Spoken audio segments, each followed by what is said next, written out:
Forgive Paulo Cruzada. Why I never forgive Paulo Cruzada?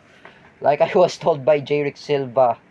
Oh, when I was told by Jordan Pilapil. Oh, they will never forgive him. Oh, Joseph Maspinas, Teacher May, never forgive Paulo Cruzada. Oh, what you gonna say to yourself?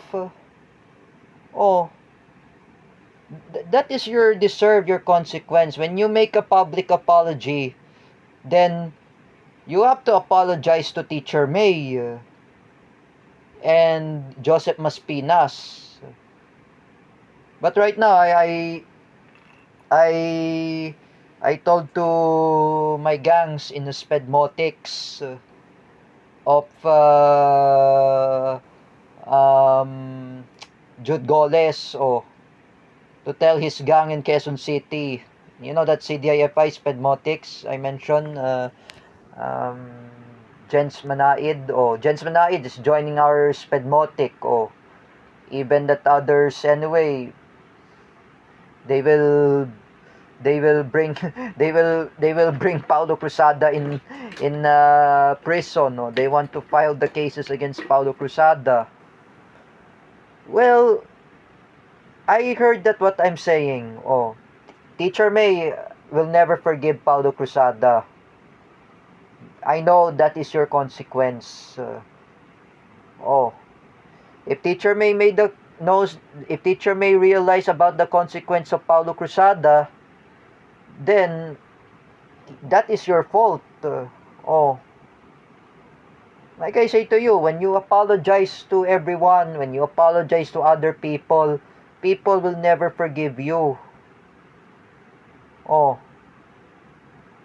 that is your consequence. Paulo Cruzada, this is hard to say. Teacher May Tiburcio and Joseph Maspinas, they will no longer to forgive you.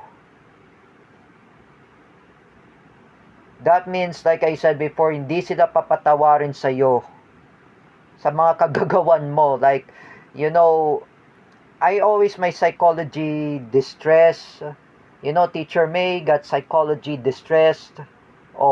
Even Joseph Maspinas, they also have a psychology distress. Even Teacher May, she has the psychologist distress. Both of them, they have psychologist distress. Oh, they are angry at you. Oh, like I said before, for what you did to Teacher May. Have a shame to yourself, Paulo Cruzada, to Teacher May. Look at yourself, Paulo Cruzada. Hiko Barsaga punched you in the face, for what you did to Teacher May. Binugbog ka pala, Paulo Cruzada. You know, what you have done, that is your consequence. Like I said before, when you made the consequence, accepted your consequence. Like me, for example, for what I did to David Gill, David Gill and his family, they never forgive me. I know that is my consequence. I realized my consequence. My consequences, like I said, I made a lots of mistake. For me, I never want to rush David Gill or even his family member. I just leave them alone. Always.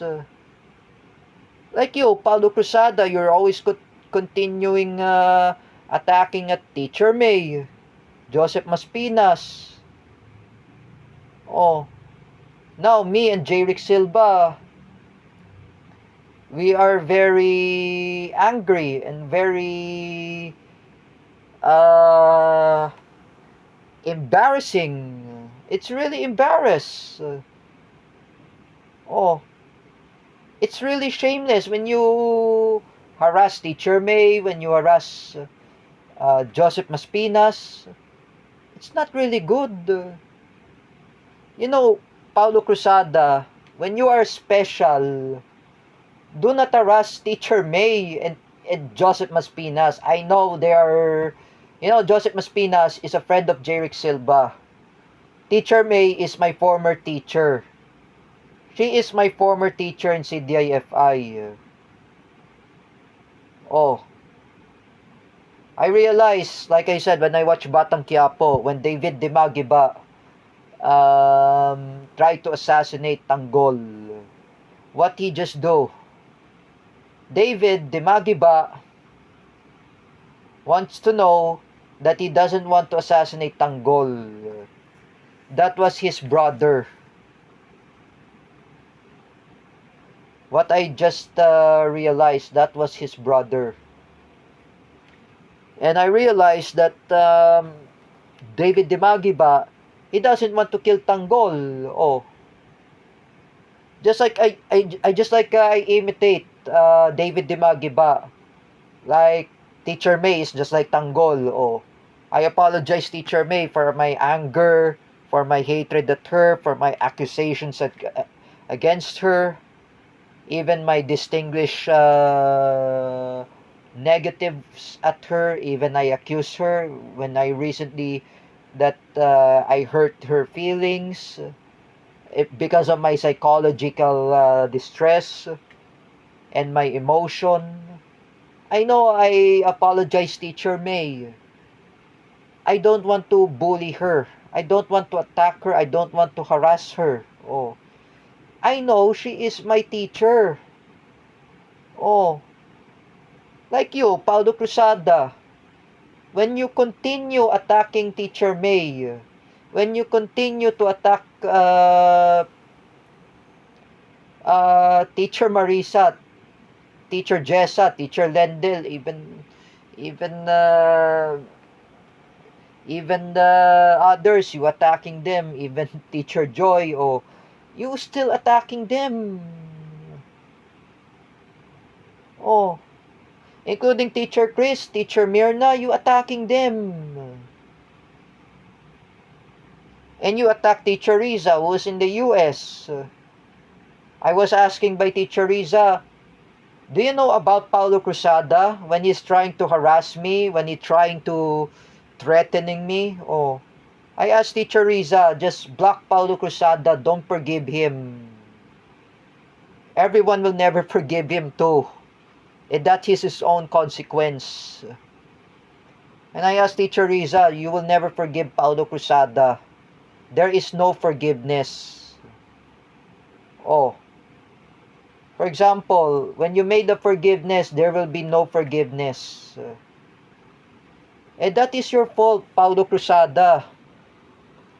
Your parents, your mother didn't discipline you. Like, for example, oh, Paulo, you need to learn about your lesson. You need to teach you good manners and right conduct. You don't really have a good manners. You continuing attacking everyone. You continue to harass Shania Kiana. And then you continue to attempt to rape Teacher Kel. That she was not here in the Philippines while she was in the US. And you continuing attacking Mina Suchoy, Drita Ziri. They were not here in the Philippines. Drita Ziri was in Albania. And Mina Suchoy was in South Korea.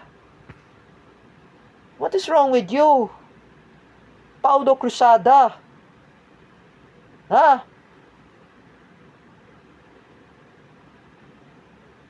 What kind of autism are you? Just to know you attacking them. Even Lorraine Shook, you threatened to hostage her. Even Teacher May. What is wrong with you, Paulo Cruzada?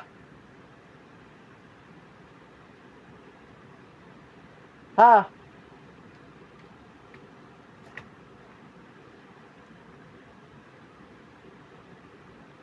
Someday, Paulo Cruzada, you will deserve your consequence over the years that you attacking them. And you make a bomb threat, you make a rape joke. Yeah, I don't care what you're doing. Everyone will never forgive you.